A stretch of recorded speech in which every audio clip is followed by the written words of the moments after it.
والصلاة والسلام على سيد الرسل وخاتم الأنبياء اللهم صل على روضة وأئمة الكبرياء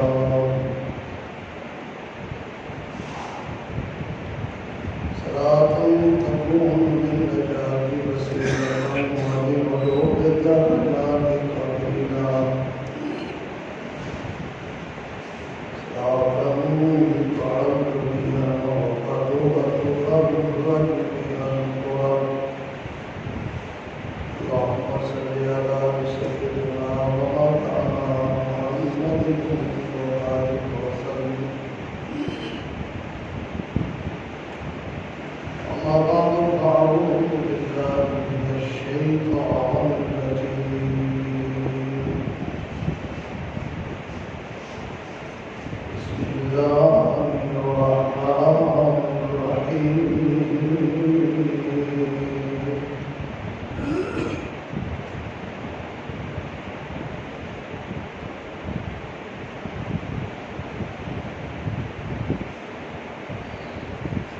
المنافقون والمنافقات بعضهم من بعض يأمرون بالمنكر وينهون عن المعروف ويكفون أيديهم نسوا الله فنسيهم وعد الله المنافقين والمنافقات والكفار نار جهنم خالدين فيها أبدا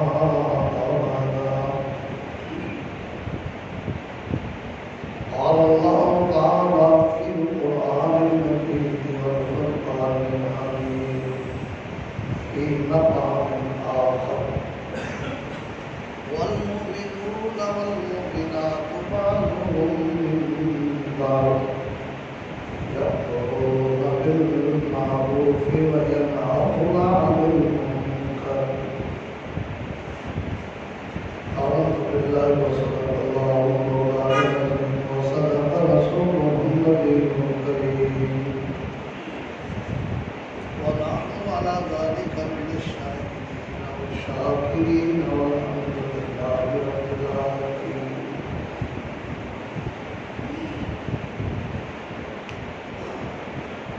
جو آئے آپ کے سامنے ان میں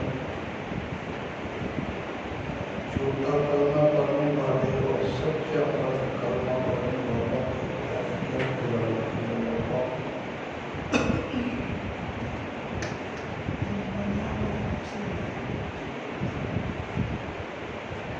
کہ حضور صلی اللہ علیہ وسلم ساتھ معاف کرنے والے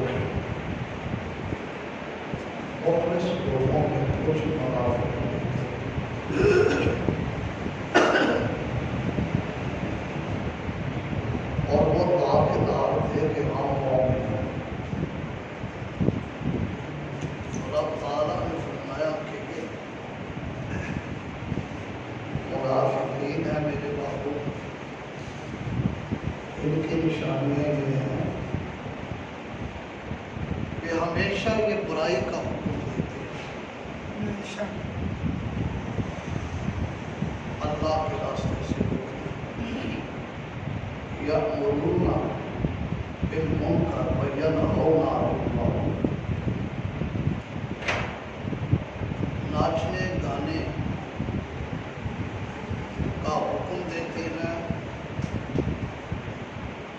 اور وینہون عن المعروف نماز پڑھنے سے روزہ رکھنے سے منع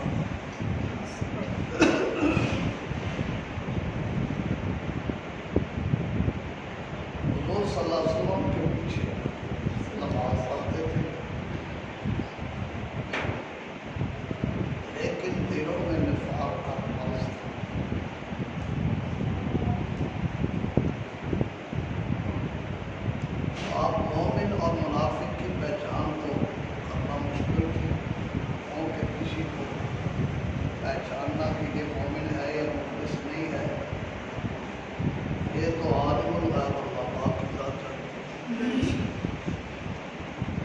لیکن وہ صفوں میں آ کر حضور صلی اللہ علیہ وسلم کو پیچھے کھڑے ہوئے۔ ان کا جو ہیڈ تھا، نمبردار علاقے کا، منافقین کا چیئرمین، رئیس المنافقین، یہ ابن ربیع تھا۔ حضور صلی اللہ علیہ وسلم جب جمعہ کا خطبہ دیتے فارغ ہوتے بات کر کے، تو یہ خود نبی کے بعد کھڑا ہوتا اور کہتا کہ دیکھو یہ ہمارے سچے نبی ہیں، ہمیں ان کی اطاعت کرنی چاہیے، ان کے اوپر ایمان رکھنا چاہیے۔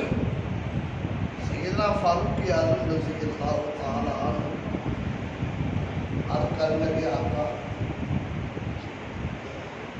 آپ بھی جانتے ہیں، میں بھی جانتا ہوں، رب نے بتایا ہے کہ یہ سب سے بڑا رئیس المنافقین میں سے سب سے بڑا سردار ہے، اور یہاں آ کر مومنانہ باتیں کرتا ہے۔ اگر اجازت ہو تو میں اس کی گردن اتار دوں۔ حضور صلی اللہ علیہ وسلم فرماتے ہیں مت، یہ لوگوں کی نظر میں ایمان والا ہے، اگر تم نے ایسا کام کر دیا تو لوگ کہیں گے حضور صلی اللہ علیہ وسلم اپنے صحابہ کو خود قتل کروا، اس لیے یہ کام نہ کرو۔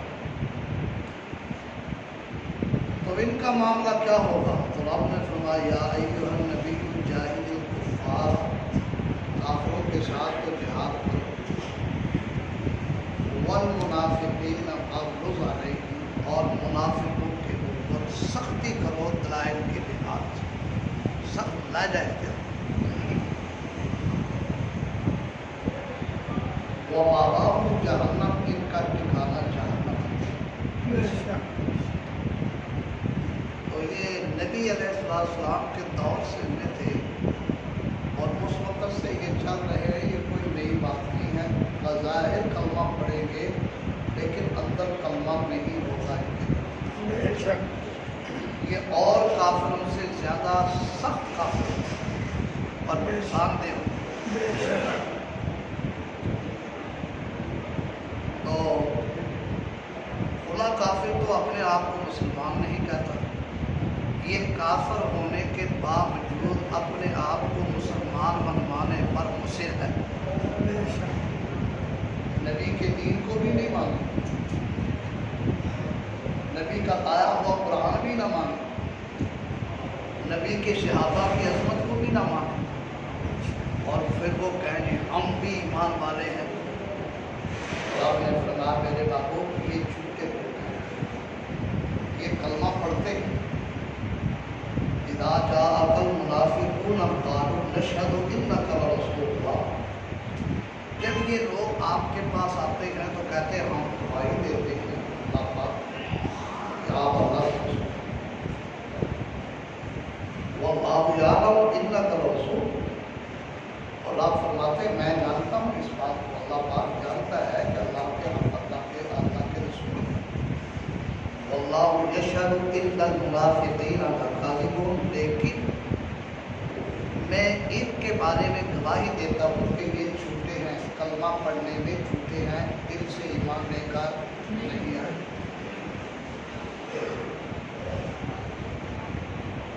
اتخذوا ایمانہم جنۃ فصدوا عن سبیل اللہ، جھوٹی قسمیں کھاتے ہیں یہ، اور جھوٹی قسمیں کھا کر مسلمانوں کو یقین دلاتے ہیں کہ ہم پکے مومن ہیں، اور ان کی عادت بن چکی ہے، اور یہ اللہ کے راستے سے روکتے ہیں۔ اور حضور صلی اللہ علیہ وسلم کی ختم نبوت پر ایمان نہ رکھنے والا مومن ہے یا کافر ہے؟ اس میں شک نہیں۔ صحابہ کو نہ ماننے والا کافر ہے۔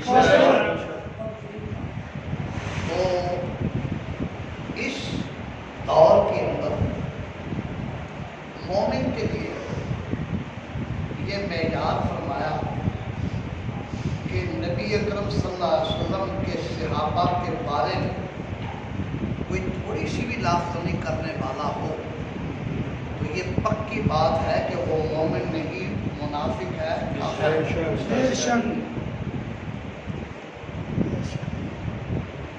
لہذا کبھی ان کی حالت سے دیکھ کر دھوکے میں مبتلا نہ ہو۔ اور پھر یہ ہے کہ عام گنہگار جو مسلمان ہوتا ہے اللہ پاک اس کو توبہ کی توفیق دے دیتے ہیں، لیکن یہ کفر کو ایمان سمجھتا ہے، اللہ پاک ایسے آدمی کو ہدایت نہیں دے سکتا۔ کفر کو ایمان بنانا یہ بذات خود کفر بلکہ ڈبل کفر ہے۔ تو حق جل شانہ من والوں نے فرمایا کہ ان کی نشانی یہ ہے کہ یہ ہمیشہ برائی کا حکم دیتے ہیں، نیکی سے روکتے ہیں۔ سینما کو آباد کرو، ناچو کودو گاؤ، آزادی ہے، لیکن جب یہ نماز کی طرف متوجہ ہوتا ہے یہ مومن آدمی تو منافق کے دل میں ایک بغض کی لہر دوڑ جاتی ہے اور اس کی تعداد کو یہ برداشت نہیں کر سکتا۔ ان کے لیے اللہ پاک نے فرمایا دیکھو یہ مومن مرد بھی ہے، مومن اور یہ منافق مرد بھی ہے، منافق عورتیں بھی، یہ دونوں قسم کے تھے۔ مردوں میں بھی منافق تھے اور عورتوں میں بھی منافقات تھی، ان کی ہم نوا تھی۔ تو نبی اکرم صلی اللہ علیہ وسلم نے ان کے قتل کرنے کا حکم نہیں دیا کہ ان کو رب تعالیٰ خود ہی گرفت فرمائے۔ تو حضور صلی اللہ علیہ وسلم ایک دفعہ نماز جمعہ پڑھا رہے تھے، آپ علیہ السلام کے پاس حضرت جبریل امین آئے اور آپ نے عرض کیا تھا جس کا میں نام لیتا جاؤں اس کو مسجد سے باہر کراؤں۔ تو حضرت جبریل امین نام بتاتے گئے کہ فلاں ابن فلاں کھڑا ہو جائے مسجد سے باہر چلا جائے، فلاں ابن فلاں کھڑا ہو جائے مسجد سے باہر چلا جائے۔ یہ کرتے کرتے 400 کے قریب لوگ تھے جو مسجد سے نبی سے باہر نکالے۔ اور پھر جبریل امین نے آ کر بتایا کہ میرے محبوب یہ قطعاً مومن نہیں ہے، یہ پکے کافر اور دیگر کافروں سے زیادہ نقصان ہے۔ کسی صحابی کے بارے میں ادنا درجے کا بغض رکھنا رائی کے دانے کے برابر، سمجھ لو ایک پکا جان۔ ان میں جو پیغمبر اکرم صلی اللہ علیہ وسلم کے صحابہ ہیں ان میں زیادہ تر جو نشانے پاتے حضرت ابو بکر، عمر، عثمان، حضرت امیر پاک، ازواج مطہرات میں حضرت امی عائشہ صدیقہ، حضرت حفصہ، ان کے اوپر کھلا تقرر ہوتا ہے، لیکن باوجود یہ اپنے آپ کو مسلمان ظاہر کرتے ہیں۔ رب نے فرمایا صحابہ کو نہ ماننے والا پکا بے ایمان اور پکا کافر ہے، اسلام کے ساتھ کوئی تعلق نہیں۔ نبی علیہ السلام نے فرمایا کہ میرے صحابہ نے جو میرا دفاع کیا ہے اپنے جانوں کو نذرانہ دے کر، اپنی بیویوں کو بیوہ کرا کر، بچوں کو یتیم کرا کر، ایسے وفادار کائنات میں کسی پیغمبر کو حضرت آدم علیہ السلام سے لے کر عیسیٰ علیہ السلام تک ایسے جانبدار صحابہ نہیں ملے جیسے نبی اکرم صلی اللہ علیہ وسلم کے صحابہ کا۔ ان کے بارے میں اولئک هم الصادقون، یہ سب سے بڑے سچے کائنات ہیں۔ اولئک هم المتقون، یہ سب سے بڑے متقی ہیں۔